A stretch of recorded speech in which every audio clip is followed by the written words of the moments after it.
if you want to maintain your privacy. While using FuboTV, hiding your online status can be a useful feature. Follow these steps to adjust your settings accordingly. Step 1. Open FuboTV app. Launch the FuboTV app on your device or visit the FuboTV website on your browser. Make sure you are logged into your account. Step 2. Access account settings. Navigate to the account settings by clicking on your profile icon, usually located in the upper right corner of the screen. This will take you to a menu where you can manage your account preferences. Step 3. Find privacy settings. Look for the privacy settings section within your account settings. This is where you can manage who can see your online status and other personal information. Step 4. Adjust online status.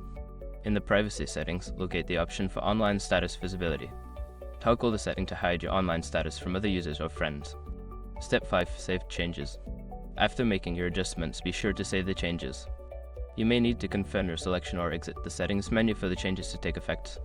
By following these steps, you can successfully hide your online status on FuboTV. Enjoy your viewing experience with added privacy.